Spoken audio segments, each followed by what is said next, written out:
దేవుని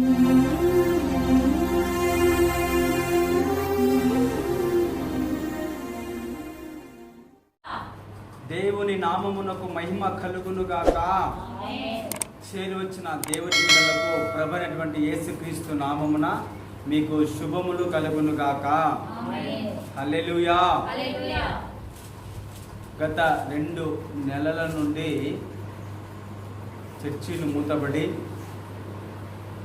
ఆరాధన ఆగిపోయి, సువార్త ఆగిపోయి, క్రైస్తవ ప్రపంచమంతా ఎంతో ఇబ్బంది, శ్రమ, వేదన పడ్డారు. హల్లెలూయా. అయితే దేవుడు ఈ యొక్క శ్రమను తొలగించి రేపటి దినము నుండి చర్చిలు ఓపెన్ చేసుకోవచ్చని గవర్నమెంట్ ఒక ఆజ్ఞ జారీ చేశారు. హల్లెలూయా. దేవుని నామమునకు మహిమ కలుగునుగాక. అయితే దేవుని పిల్లలారా, మన యొక్క మందిరంలో ఈ లాక్డౌన్లో కూడా ఏ రోజు కూడా ఆరాధన మూతపడలేదు, ఆగలేదు. హల్లెలూయా. దేవుడు అట్టి కృప మనకు అనుగ్రహించాడు. ఆరాధన క్రమముగా మనకు జరిగింది. అలా జరిగించిన దేవదేవునికి వేలాది కృతజ్ఞత స్తుతి స్తోత్రాలు చెల్లిస్తున్నాను. హల్లెలూయా. అయితే దేవుని పిల్లల మనము 4-5 వారముల నుంచి ఆత్మదేవుని గురించి మనము స్పష్టంగా తెలుసుకొనిచున్నాం. పరిశుద్ధాత్మని గురించిన 7 మర్మాలని చెప్పి ఒక్కొక్క విషయాన్ని మనము ఆయన యొక్క వ్యక్తిత్వం, ఆయన యొక్క ఎమోషన్స్, ఆయన యొక్క లక్షణాలు, ఆయన యొక్క పేర్లు, ఆయన యొక్క చిహ్నాలు మనం గత వారంలో తెలుసుకున్నాం. హల్లెలూయా. అయితే ఈ రోజు కూడా పరిశుద్ధాత్మ దేవుని యొక్క కార్యములను గురించి మనము తెలుసుకుందాం. దేవుని పిల్లల, పరిశుద్ధాత్మని యొక్క కార్యములు మనము దాదాపు 10-11 విషయాలు చెప్పుకున్నాం. ఎన్ని విషయాలు చెప్పుకున్నాం? ఆయన లోకమును సృష్టించినటువంటి సృష్టికర్తని, ఆయన మానవుని సృష్టించినటువంటి సృష్టికర్తని, యేసుక్రీస్తు యొక్క పుట్టుకలో ఆయన యొక్క కార్యం ఉందని.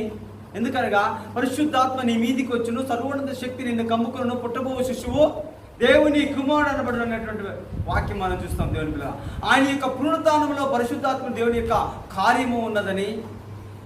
పరిశుద్ధ గ్రంథమును వ్రాయించిన వాడు ఎవడు? పరిశుద్ధాత్మ దేవుడు. పరిశుద్ధాత్మ దేవుడే పరిశుద్ధ గ్రంథం రాయించిన వాడు. ఆయన బోధించేవాడని, ఆయన ఒప్పింపజేసేవాడని, ఆయన సర్వసత్యంలోనికి నడిపించేవాడని, నమ్మిన వారిలో ఆయన నివాసం చేయవాడని, ఆయన వరములిచ్చువాడని, ఆయన పాత నిబంధన గ్రంథములో తన యొక్క భక్తి మీదికి వస్తూ పోతూ తన కార్యాలను జరిగించుకున్నాడు. హల్లెలూయా. అయితే ఈరోజు చెప్పబడినటువంటి ఈ యొక్క పరిశుద్ధాత్మ దేవుని యొక్క కార్యములలో కొత్త నిబంధన కాలంలో విశ్వాసులు ఆయన యొక్క కార్యముల గురించి మనం తెలుసుకొని దేవుని యొక్క వాక్యాన్ని ముగించుకుందాం. విశ్వాసులో పరిశుద్ధాత్మ దేవుని యొక్క కార్యాలు ఎవరిలో చెప్పండి అయినా? విశ్వాసులో. యోహాను సువార్త 16వ అధ్యాయము 8వ వచనం చదువమా. ఎవరు? ఆయన అనగా పరిశుద్ధాత్ముడు వచ్చి పాపమును గూర్చియు, నీతిని గూర్చియు, తీర్పుని గూర్చియు లోకమున ఒప్పుకొన చేయును. కొట్టండి, చెప్పండి. దేవుని నామానికి మహిమ కలుగునుగాక. దేవుని పిల్లలారా, చదువుబడినటువంటి దేవుని యొక్క వాక్య లేఖన భాగంలో మనకు ఆత్మదేవుడు వచ్చి ఏం చేస్తాడంటే ఆయన నీతిని గురించి, పాపమును గురించి, తీర్పును గురించి లోకమున ఒప్పుకొన చేయును. హల్లెలూయా. హల్లెలూయా. ఒక వ్యక్తి యేసుక్రీస్తును అంగీకరించాలన్నా, ఒక వ్యక్తి యేసుక్రీస్తు యొక్క శిలువ మరణమును అంగీకరించాలన్నా, ఒక వ్యక్తి యేసుక్రీస్తు యొక్క దైవత్వాన్ని అంగీకరించాలన్నా, యేసుక్రీస్తు యొక్క 2వ రాకడ దినాన్ని అంగీకరించాలన్నా మొదటిగా జరిగే కార్యం ఏంటంటే పరిశుద్ధాత్మ దేవుడే నిన్ను ఒప్పింపజేస్తాడు.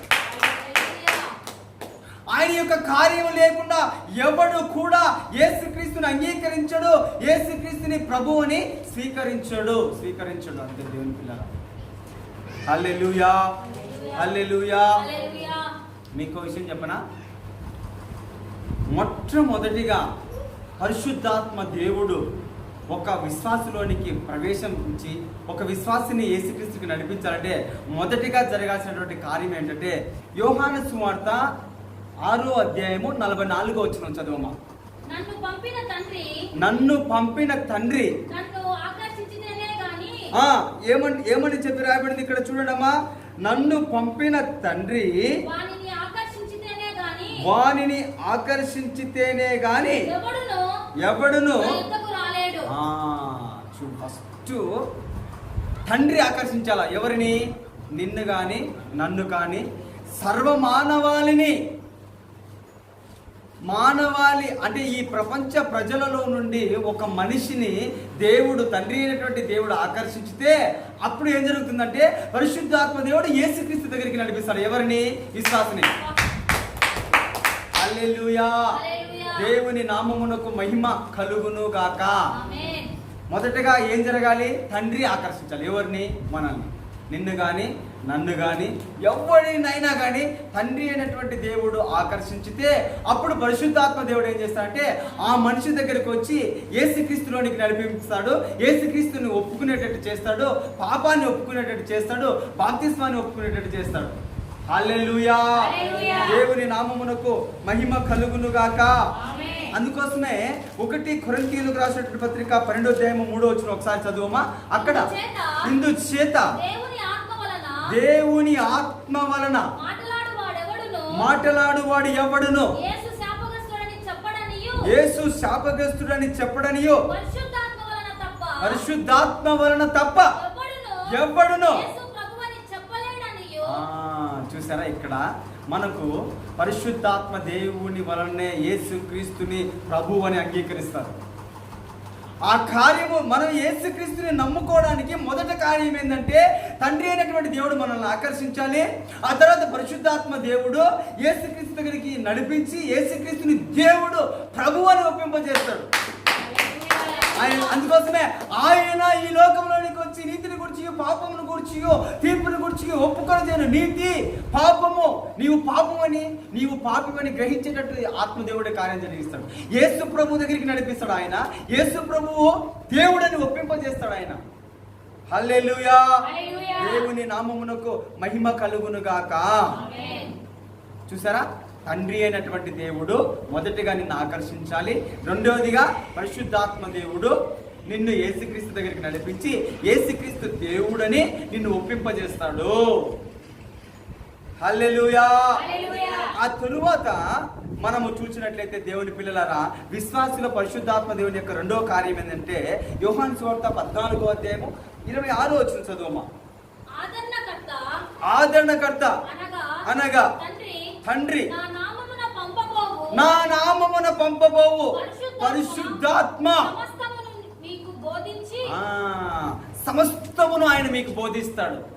ఆత్మదేవుని యొక్క రెండవ కార్యం ఏంటంటే విశ్వాసలో సమస్తమును మీకు బోధిస్తాడు ఆయన. అమ్మా, తెలియని ప్రతి విషయాన్ని ఆయన మీకు బోధిస్తాడు.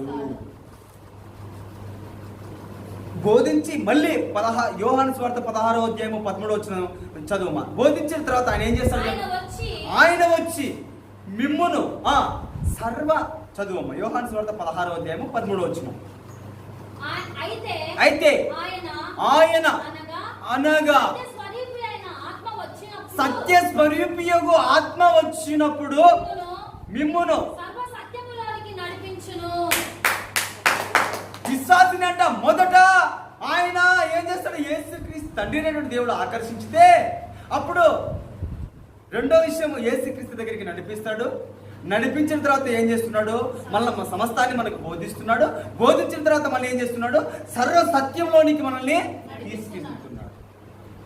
సత్యము నేనే అన్న యేసు ప్రభుల వారిని సర్వ సత్యంలోనికి నడిపిస్తున్నాడు. మళ్ళా చూసారా దేవుని పిల్లరా, ఆత్మ దేవుని యొక్క కార్యము ఎలా ఉందంటే ఫస్ట్ తండ్రి అయినటువంటి దేవుడు నిన్ను ఆకర్షిస్తున్నాడు. ఆత్మదేవుడు నిన్ను యేసుక్రీస్తు దగ్గరికి నడిపిస్తున్నాడు. ఆత్మదేవుని వలననే నువ్వు ప్రభు అని చెబుతున్నావు, యేసు ప్రభుని. ఆ తర్వాత నువ్వు ఏం చేస్తున్నావు? ఆయన మీకు సమస్తాన్ని బోధిస్తున్నాడు. ఆ తర్వాత సర్వ సత్యంలోనికి మిమ్మల్ని నడిపిస్తున్నాడు. హల్లెలూయా. హల్లెలూయా. దేవుని నామమునకు మహిమ కలుగును గాక. సర్వ సత్యంలోనికి నడిపించిన తర్వాత నేను ఏం చేస్తున్నానంటే ఆయన 1 కొరింథీయులకు రాసినటువంటి పత్రిక 6వ అధ్యాయము 10-11 వచనాలు చదువుమా. 11 వచనం చదువు.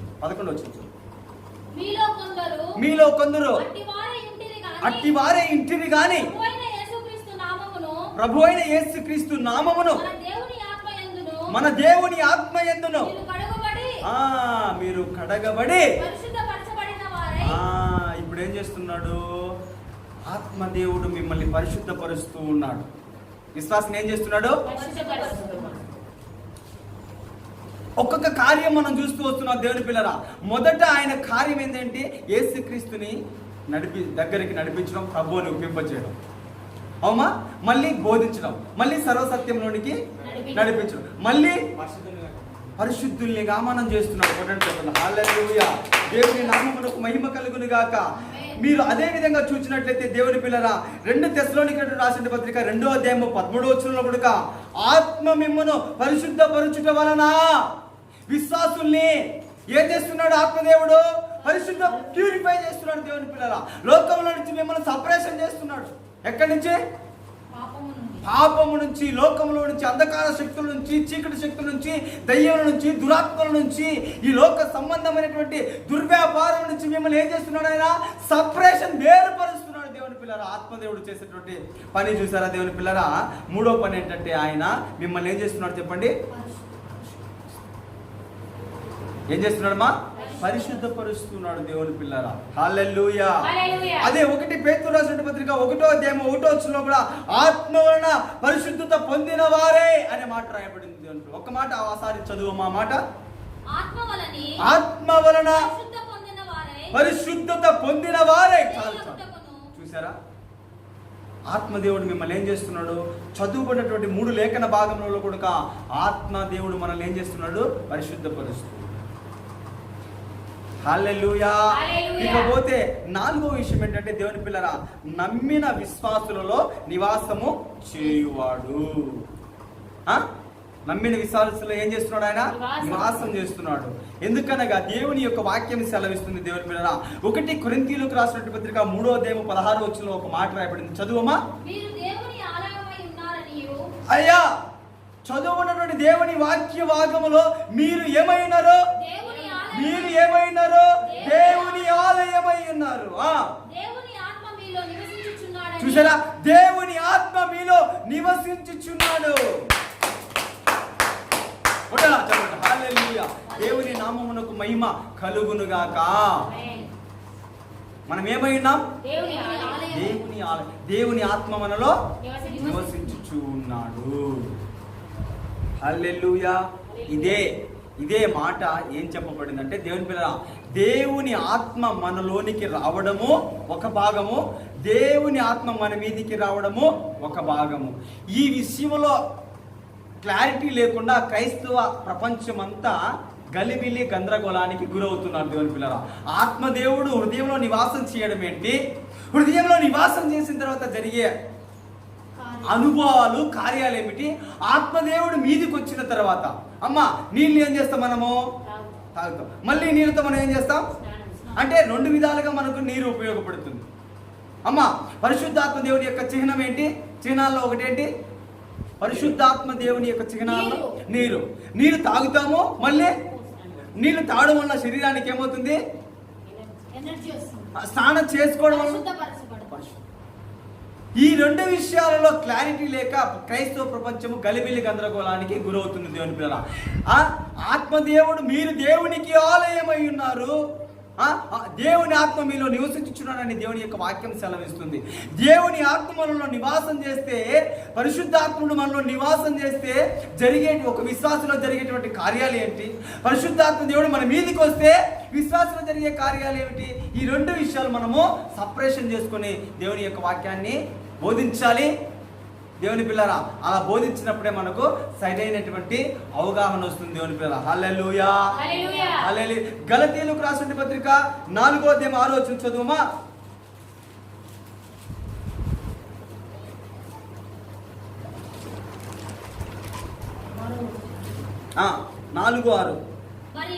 మరియు మీరు కుమారులై ఉన్నందున నాయనా తండ్రి అని మొరపెట్టు తన కుమారుని ఆత్మను దేవుడు మన హృదయములలోనికి పంపెను.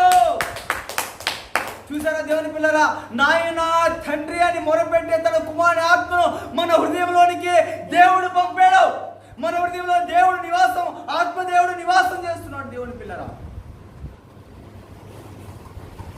హల్లెలూయా, హల్లెలూయా. దేవుని నామమునకు మహిమ కలుగునుగాక. చూసారా, నాయన తండ్రి అని మొరపెట్టే తన కుమారుని ఆత్మను మన హృదయంలోనికి దేవుడు పంపాడు. మన హృదయంలో దేవుడు, ఆత్మదేవుడు ఏం చేస్తున్నాడు? నివాసం చేస్తున్నాడు. ఇప్పుడు మీకు విషయం చెప్పనా, ఆత్మదేవుడు మనలో నివాసం చేస్తున్నాడు అనడానికి రుజువులు, కొన్ని కారణాలు ఏంటంటే, ఆత్మ మనలో నివాసం చేస్తున్నాడు అంటే ఆత్మ మీదికి రావడం వేరు, ఆత్మ మనలోనికి రావడం వేరు. ఈ రెండు సపరేషన్ చేయాలి దేవుని పిల్లరా. ఒకవైపు, ఒకసారి నా వైపు చూడు, ఒకసారి అందు నా వైపు చూడండి అమ్మా. ఆత్మదేవుడు లోనికి రావడం వేరు. చెప్పండి, ఆత్మదేవుడు మీదికి రావడం వేరు. రెండు కూడా సపరేషన్. ఆత్మదేవుడు లోనికి వస్తే విశ్వాసంలో జరిగే కార్యాలు ఏంటి, మీదికి వస్తే జరిగే కార్యాలు ఏంటి, ఈ రెండు కూడా మనం తెలుసుకుందాం దేవుని పిల్లరా. అమ్మ, ఆత్మదేవుడు మనలో ఉన్న లోనికి వస్తే జరిగే కార్యం ఏంటంటే, ఫస్ట్ మనము ఒప్పుకుంటాం. ఏం ఒప్పుకుంటాం? నీతిని, పాపమును, తీర్పును ఒప్పుకుంటాం. యోహాను సువార్త 16వ అధ్యాయం 8వ వచనంలో ఉంటుంది దేవుని పిల్లల. ఆ మాట చదవాల్సిన పని లేదమ్మా. ఇకపోతే ఆత్మదేవుడు మన లోనికి వస్తే ఆత్మ ఫలాలు ఫలించే వారిగా ఉంటాం. ఎలా ఉంటాం చెప్పండి? ఆత్మ ఫలాలు. గలతీ పత్రిక 5వ అధ్యాయం 22వ వచనంలో ప్రేమ, సంతోషము, సమాధానము, దీర్ఘశాంతము, దయాళత్వము, మంచితనము, ఆశా నిగ్రహము, సాత్వికము, ఇలాంటి ఇవి ఈ యొక్క ఫలములు. ఆత్మ ఫలములు అనకూడదు, ఆత్మ ఫలమే అనే రాయబడింది. అయితే అవన్నీ కూడా ఒకే దాని కిందకి వస్తాయి అన్నమాట దేవుని పిల్ల. అవి ఫలించే వారిగా మనం ఉంటాం. ఆత్మదేవుడు నీలో నివాసం చేస్తున్నాడంటే నీవు ఒప్పుకోలు జీవితం కలిగి ఉంటావు. యేసే నా దేవుడు, యేసే నా రక్షకుడు, యేసే నా ప్రభువు అని నీవు ఒప్పుకునే జీవితం కలిగి ఉంటావు. ధైర్యంగా నువ్వు ఉంటావు. అయితే రెండో విషయం ఏంటంటే, ఆత్మ ఫలము నీలో ఫలిస్తుంది. ఇకపోతే మూడో విషయం ఏంటంటే, నిరీక్షణ కలిగి ఉంటావు. ఏం కలిగి ఉంటావు? ఏ నిరీక్షణ? నా రాజు వస్తాడు మధ్యాకాశానికి, నేడో రేపో. క్రైస్తవ ప్రపంచమంతా 2000 సంవత్సరములుగా యేసుక్రీస్తు యొక్క రెండవ రాకడకు ఎదురు చూస్తున్నారు. ఈ ఎదురు చూసే నిరీక్షణ ఎవరు మనకి ఇచ్చారంటే, ఆత్మదేవుడే మనకి ఇచ్చారు. ఆత్మదేవుడే మనకి ఇవ్వకపోతే ఈ నిరీక్షణ ఉండేది కాదు. ఒక విషయం కొరకు 2000 సంవత్సరాలుగా ఎదురు చూస్తున్నాం. యేసు ప్రభు వస్తాడని ప్రతి సేవకుడు బోధించాడు. ప్రతి సేవకులందరూ బోధించి వారు కాలగర్భంలో కలిసిపోయారు. కానీ ఆ నిరీక్షణ నాకు కలిగింది. నా తర్వాత ఒకవేళ యేసుక్రీస్తు రాకడితే నా పిల్లలకు తరతరాలకు ఇదే నిరీక్షణ కలిగి ఉంటుంది. కారణం ఏంటంటే, ఆత్మదేవుడే ఆ నిరీక్షణ, ఆ వెయిట్, ఆయన కోసము ఎదురు చూసే ఆ యొక్క నిరీక్షణ ఆత్మదేవుడే మనకు చేస్తున్నాడు. దేవుని నామమునకు మహిమ కలుగునుగాక. ఇకపోతే మూడో విషయం ఏంటంటే, మనము క్రమముగా, నాలుగో విషయం ఏంటంటే, మనము క్రమముగా నడుచుకుంటాం. ఎలా నడుచుకుంటాం చెప్పండి? క్రమముగా. ఆ మాట దేవుని యొక్క వాక్య గ్రంథంలో ఎక్కడుంటుందో అంటే, దేవుని పిల్లల గలతీయులకు రాసినటువంటి పత్రిక 5వ అధ్యాయం 25వ వచనంలో ఉంటుంది అన్నమాట. ఒకసారి చదువమ్మా. గలతీయులకు రాసినటువంటి పత్రిక 5వ అధ్యాయము 25వ వచనం చదువమ్మా. మనము ఆత్మను అనుసరించి జీవించు వారమైతిమా, ఆత్మను అనుసరించి. చూసారా అమ్మా, క్రమము. ఆయన ఒక ఆర్డర్ నేర్పిస్తాడు దేవుని. అక్రమము చేయవారా నా ఎదురు నుండి ఎప్పండి అని ఒకరోజు యేసు ప్రభు అనే రోజు వస్తుంది. అలాంటిది కాకుండా ఇక్కడ ఆత్మదేవుడు మనల్ని ఎలా నడిపిస్తాడు? క్రమముగా నడిపిస్తాడు. క్రమంగా నడిపిస్తాడు. క్రమంగా. హల్లెలూయా.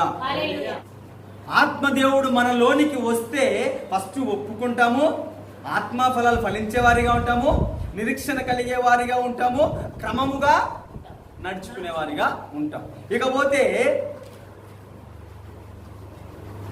ఇంద్రియ నిగ్రహములు గల ఆత్మను దేవుడు మనకిచ్చాడు.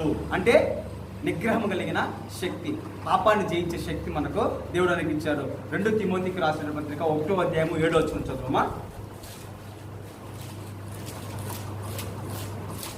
దేవుడు మనకు శక్తియు, ప్రేమయు, ఇంద్రియ నిగ్రహములు గల ఆత్మనే ఇచ్చిన కానీ పిరికి తనము గల ఆత్మనియలేదు.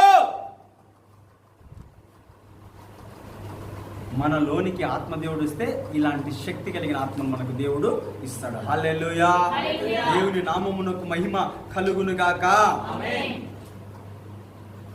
చూసారా దేవుని పిల్లరా, మనము నిత్య జీవం అనే పంట కోసే జీవితాన్ని కలిగి ఉంటాం ఆత్మదేవుడు మనలోనికి వస్తే. ఇవన్నీ ఆత్మదేవుడు మనలోనికి వస్తే జరిగే కార్యాలన్నమాట. మనలోనికి వస్తే నానా మనలోనికి వస్తే ఇవన్నీ కూడా ఒక విశ్వాసంలో జరిగే మార్పులు, కార్యాలు. చూసారా, అర్థమైంది దేవుని పిల్లరా. ఇకపోతే ఆత్మ మన మీద ఎప్పుడైతే వస్తుందో అప్పుడు మనము సమాధానము, ఐక్యమత్యము కలిగి ఉంటాం. ఆ మాట చదువుమా. ఎఫెసీయులకు రాసిన పత్రిక 4:1 చదువు. కాబట్టి సమాధానమును బంధము చేత ఆత్మ కలిగించు ఐక్యత, యూనిటీ. చూసారా దేవుని పిల్లరా, సమాధానం కలిగి ఉంటాం. ఏం కలిగి ఉంటాం? ఐక్యత కలిగి ఉంటాం. ఆత్మదేవుడు మనలోనికి వస్తే మనము ఒప్పుకుంటాము, ఆత్మ ఫలాలు ఫలిస్తాము, నిరీక్షణ కలిగే వారిగా ఉంటాం, క్రమముగా నడుచుకుంటాము, ఇంద్రియ నిగ్రహం కలిగిన ఆత్మ కలిగి ఉంటాము మనము. తర్వాత మనం చూసినట్లయితే ఆత్మ మన మీద మనలో ఉందంటే మనం ఐక్యంగా సమాధానంగా ఉంటాం. ఎలా ఉంటాం చెప్పండమ్మా? సమాధానంగా ఉంటాం. హల్లెలూయా. ఆ తర్వాత అంతరంగ పురుషుని యందు మనము శక్తి కలిగి ఉంటాం. ఎఫెసీయులకు రాసిన పత్రిక 3:17 మాట రాయబడింది. అంతరంగ పురుషుని యందు శక్తి కలిగి ఉంటాం. ఏది? ఆత్మీయంగా మనం ఎంతో ఫలము కలిగి ఉంటాం. శారీరక బలం కాదు, కానీ ఆత్మీయ బలం. ప్రార్థనలోను, వాక్యం చదువులోను, స్వార్థ ప్రకటించడంలోనూ మనము పవర్ఫుల్గా ఉంటాం దేవుని పిల్లల. హల్లెలూయా. దేవుని నామమునకు మహిమ కలుగును గాక. పరిశుద్ధాత్మ దేవుడు మనలో ఉండాలంటే జ్ఞానం కలిగిన ఆత్మ మనం ఉంటాం. జ్ఞానం, వివేచన కలిగినటువంటి యెషయా గ్రంథము 11:2 మాట రాయబడి ఉంటుంది. దేవుడి యొక్క ఆత్మ ఎలాంటిదంటే, చదువమ్మా. యెషయా గ్రంథము 11:2 చదువు.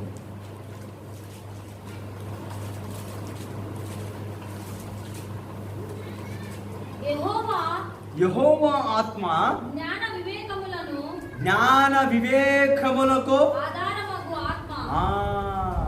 యెహోవా ఆత్మ ఎలాంటిదంట? జ్ఞాన వివేకములకు ఆధారముకు ఆత్మ. అక్కడ దాదాపు 7 విషయాలు అందులో చెప్పబడింది అనమాట ఆత్మ గురించి. మనలోనికి ఆత్మదేవుడు ప్రవేశించితే మన హృదయంలోనికి జ్ఞానము కలిగి ఉంటాం. ఏం కలిగి? హల్లెలూయా. దేవుని నామమునకు మహిమ కలుగునుగాక. హల్లెలూయా. ఇంతవరకు మనం చెప్పుకున్నటువంటి విషయాలు ఏంటంటే, ఆత్మదేవుడు మనలోనికి వస్తే మనలో జరిగే కార్యములు. ఇంతవరకు మనం చెప్పుకున్నాం దేవుని పిల్లగా. ఇప్పుడు ఆత్మ మన మీదికి వస్తే జరిగే కార్యాలు చెప్పుకొని దేవుని యొక్క వాక్యాన్ని ముగించుకుందాం. ఆత్మ అది అపోస్తుల కార్యములు 1:8 చదువు. ఆయనను పరిశుద్ధాత్మ మీ మీదికి వచ్చినప్పుడు మీరు శక్తి నొందెదరు.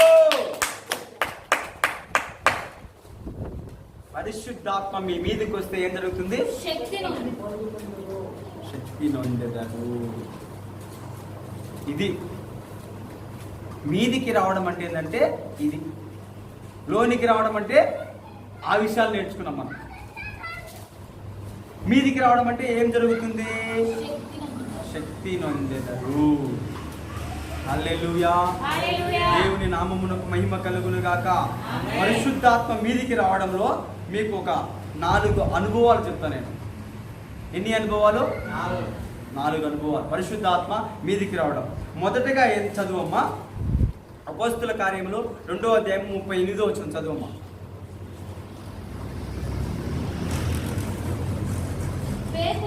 పేతురు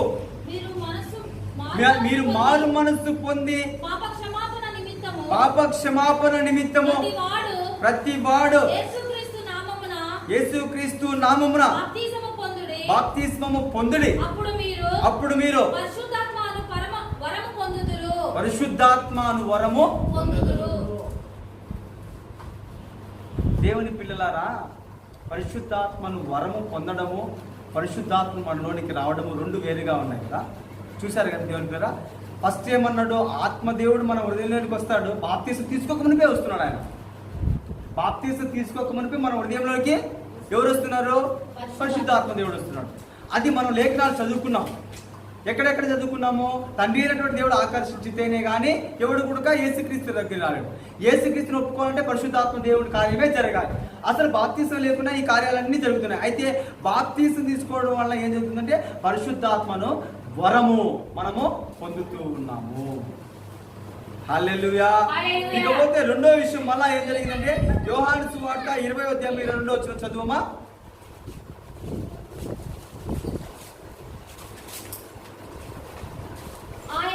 ఆయన ఈ మాట చెప్పి వారి మీద ఊది హల్లెలూయా. యేసుక్రీస్తు నామమున బాప్తిసం పొంది పరిశుద్ధాత్మను పొందుతున్నాము. రెండోదిగా యేసుక్రీస్తు వారి ఈ మాటలన్నీ చెప్పి ఏం చేశాడంటే ఆయన ఆరోహణమయ్యేటప్పుడు వారి మీద ఊదాడు అని పరిశుద్ధాత్మను. ఆదికాండము 1వ అధ్యాయంలో ఆదామును దేవుడు కలుగు చేసిన తర్వాత ఆదాముకు దేవుడు ఏముందాడు చెప్పండి? జీవవాయువును ఊదాడు. ఆ జీవవాయువే ఆత్మదేవుడు చెప్పండి. హల్లెలూయా. అప్పుడు జీవవాయువును ఊదుగా ప్రాణి ఆయను. మనిషి ఏమయ్యాడు? ఆదాము ప్రాణి. అంతవరకు జీవం లేదు. ఆత్మదేవుని యొక్క కార్యం జరిగితేనే కానీ జీవం వచ్చింది అక్కడ. హల్లెలూయా. దేవుని నామమును ఆ విధముగా ఈయన పరిశుద్ధాత్మను వారి మీదకి ఊదాడు. అప్పుడు వాళ్ళు పరిశుద్ధాత్మను పొందుకున్నారు. ఇకపోతే అపోస్తుల కార్యాలు 19:6 చదువు. తరువాత పౌలు వారి మీద చేతులుంచగా పరిశుద్ధాత్మ వారి మీదికి వచ్చాను. అప్పుడు ఏం జరిగింది? వారి భాషలతో మాట్లాడటకును ప్రవచించటకును మొదలు పెట్టింది. చూసారా? ఈ 3 కార్యాలు చేయడం వల్ల పరిశుద్ధాత్మ పొందుకునే అనుభవంలోనికి వస్తున్నాం. ఒకరేమి బాప్తిసం పొందడం వలన యేసుక్రీస్తు పరిశుద్ధాత్మ వరాన్ని పొందుతున్నాం. రెండవదిగా చెప్పాలా, యేసుక్రీస్తు వారు ఊదుట వలన పరిశుద్ధాత్మను పొందుతున్నాం. మూడవదిగా చేతులు ఉంచుట వలన, ఇది మొదటి అనుభవం, పరిశుద్ధాత్మ మీదికి వచ్చే మొదటి అనుభవం. ఇక రెండో అనుభవం ఏంటంటే దేవుని పిల్లల నింపబడడం. ఏంటి? నింపబడడం. ఎక్కడ జరిగింది ఇది? అపోస్తుల కార్యం 2వ అధ్యాయం 2-3 చదువమ్మా.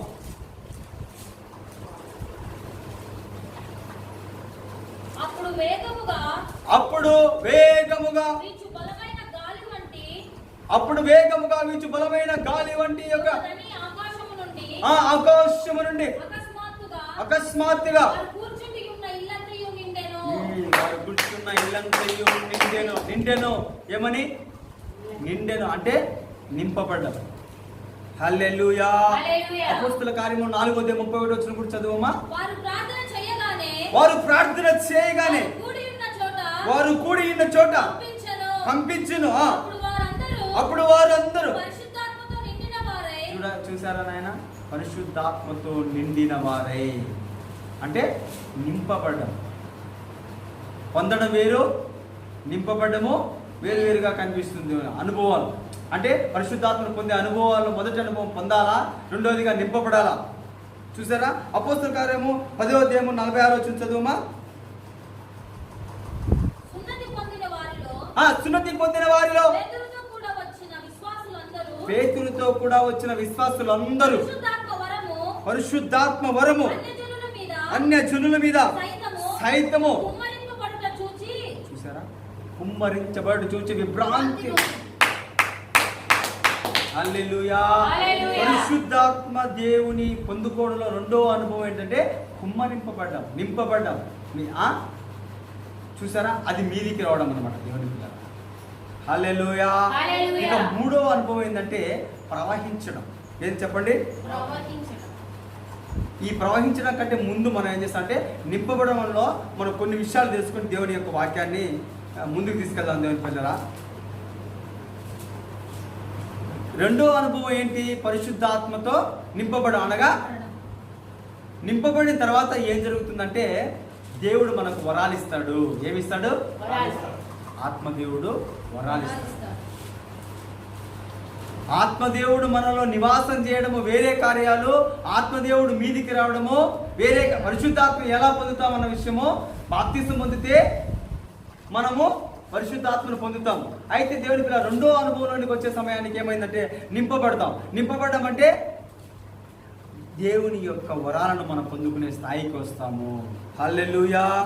1 కొరింథీయులకు రాసిన పత్రిక 12వ అధ్యాయము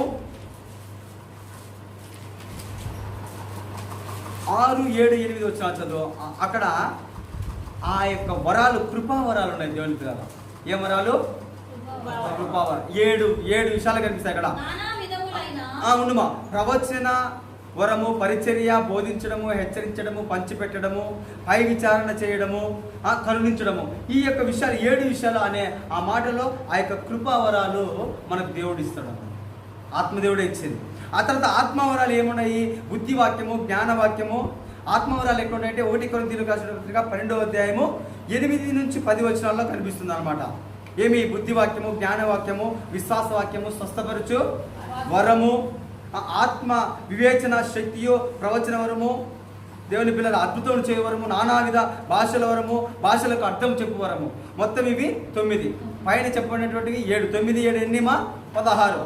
ఆ తర్వాత ఆత్మవరములలో రెండో భాగం ఏంటంటే ఎఫెసీయులకు రాసిన పత్రిక 4వ అధ్యాయము 13వ వచనంలో ఉంటుంది దేవుని పిల్ల.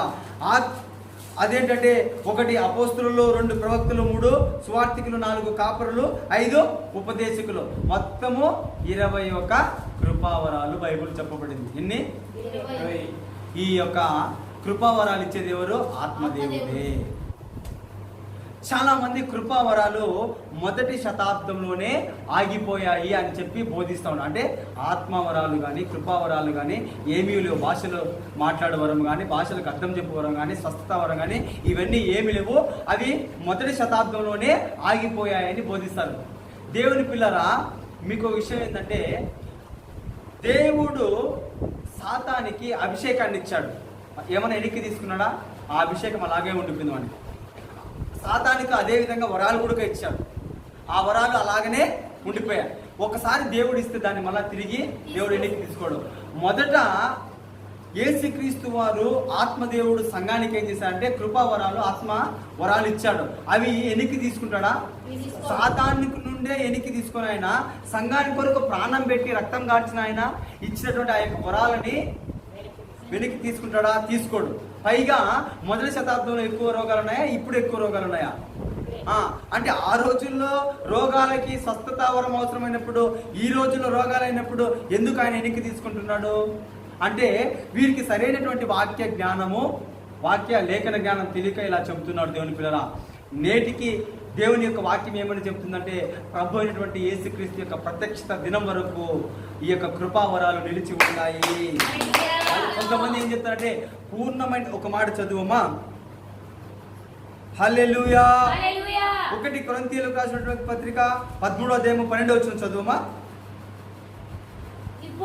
ఇప్పుడు అద్దములో చూచినట్టు 13:8 చదువమ్మా. ప్రేమ శాశ్వత కాలముండును, ప్రవచనములైనను నిరర్థకములగును, భాషలైనను నిలిచిపోవును. ఈ యొక్క మాటను బట్టి భాషలు నిలిచిపోయాయి. నిలిచిపోవును అన్నాడు, నిలిచిపోతాయి అన్నాడా? నిలిచిపోయాయి అంటే ఇది భవిష్యత్తులో జరిగేది విషయాన్ని గురించి పౌలు చెప్పాడు అక్కడ. వారు ఈ మాటను పట్టుకొని భాషలు, ప్రవచనములు అన్ని నీకు కొడుక నిలిచిపోతాయని చెప్పి బోధించడం ప్రారంభించారు. అసలు వాళ్ళు అలా అనుకోవడానికి కారణం ఏంటంటే పూర్ణమైనది వచ్చినప్పుడు పూర్ణము కానిది నిరర్థకమగును. పూర్ణమైనది అంటే ఏంటంటే ఈ యొక్క గ్రంథము పూర్తిగా బైబిల్ గ్రంథం పూర్తిగా లిఖించబడిన తరువాత పూర్ణమైనది వచ్చినప్పుడు పూర్ణం కానిది నిలిచిపోను అని చెప్పి వారు వ్యాఖ్యానం చేస్తారు. అసలు మీకు విషయం చెప్పిన 1వ శతాబ్దంలో ఎప్పుడు కూడా ఈ బైబిల్ అంతా ముద్రించబడలా. బైబిల్ ముద్రించబడే సమయానికి దాదాపు 340 సంవత్సరాలు అయింది. హల్లెలూయా. అయితే వారు అలా చెబుతున్నారు అనమాట. అసలు పూర్ణమైనది వచ్చినప్పుడు పూర్ణం కానిది నిలిచిపోనని ఎందుకన్నారంటే యేసుక్రీస్తు ప్రభుల వారిని ముఖాముఖిగా చూసే రోజు ఒకటి వస్తుందన్నమాట. ఇప్పుడు మనం కొంత మటుకు ఎదుగుదాం కానీ అయితే ముఖాముఖిగా ఒకరోజు ఎప్పుడు యేసుక్రీస్తు మధ్యాకాశంలో కలుసుకుంటాం కదా, ఆ రోజు ఈ కృపావరాలు, భాషలు, స్వస్థవరాలు అన్ని కూడా నిలిచిపోతాయి. ఎందుకంటే ప్రత్యక్షంగా మనం యేసుక్రీస్తుని చూస్తాం. అప్పుడు మనకు స్వస్థత అవసరం లేదు, అప్పుడు మనకు ప్రవచనాలు అవసరం లేదు. అందుకోసం ఆ మాట చెప్పబడింది దేవుని పిల్లలు. హల్లెలూయా. దేవుని నామమునకు మహిమ కలుగును గాక. ఇప్పుడు కృపావరాలలో భాషలకు అర్థం చెప్పు వరము, భాషలు నానావిధ భాషలని చెప్పబడ్డాయి. ఆ తర్వాత అన్య భాషలని చెప్పబడ్డాయి. అన్య భాషలు వేరు, నానావిధ భాషలు వేరు. అన్య భాషలు వ్యక్తికి ఇవ్వబడ్డాయి, అన్య భాషలు వ్యక్తిత్వం అన్నమాట. నానావిధ భాషలు సంఘానికి ఇవ్వబడ్డాయి. నీవు అన్ని భాషలు మాట్లాడడం వలన నీకును దేవునితో నువ్వు మాట్లాడుకోవడం వల్ల అది నీకు ప్రయోజనకరం, సంఘానికి ప్రయోజనకరమే కాదు. అన్ని భాషలు అనేటువంటివి ఎవరికి? వ్యక్తికి సంబంధించినవి. చదువమ్మా. కొరింథీయులకు రాసిన పత్రిక 1 కొరింథీయులకు రాసిన పత్రిక 14వ అధ్యాయం 2వ వచనం చదువమ్మా. ఎందుకనగా భాషలతో మాట్లాడువాడు మనుషులతో కాదు, దేవునితో మాట్లాడుచున్నాడు. హల్లెలూయా. తర్వాత మనుషుడెవడును గ్రహింపడు గాని వాడు ఆత్మ వలన మర్మములను. మనుషుడు ఎవడికి గ్రహింపడానికి శక్తి ఉండదు ఆ మాటలో, అది వాడు ఆత్మ వలన మర్మములను పలుకుచున్నాడు. అది ఒక వ్యక్తిత్వం యొక్క వ్యక్తిగత విషయం అన్నమాట. భాషలు మాట్లాడడం, అన్య భాషలు అనేటువంటివి.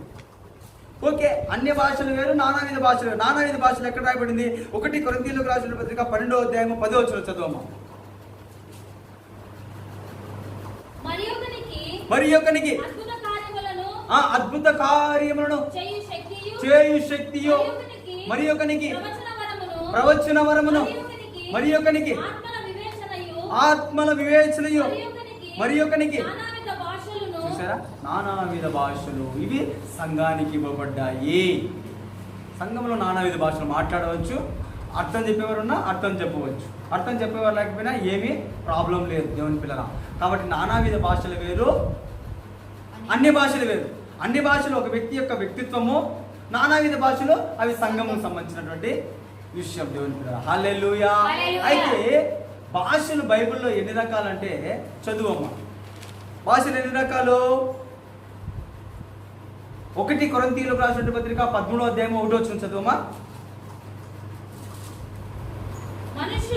మనుషుల భాషలతోను, 1 మనుషుల భాష, 2 దేవదూతల భాష. అక్కడ భాషలు బైబిల్ ఎన్ని రకాలంటే 1 మనుషుల భాష, 2 హల్లెలూయా. దేవుని నామమునకు మహిమ కలుగును గాక. ఇంకొక భాష ఉంది, పరలోకపు భాష. చదువు నాయన. ప్రకటన గ్రంథము 19వ అధ్యాయము 1వ వచనం చదువమ్మా. అటు తరువాత బహుజనుల శబ్దము వంటి గొప్ప స్వరము పరలోకమందు ఇలాగు చెప్పగా వింటిని. హల్లెలూయా. దేవుని నామానికి మహిమ కలుగును గాక. పరలోకపు భాష.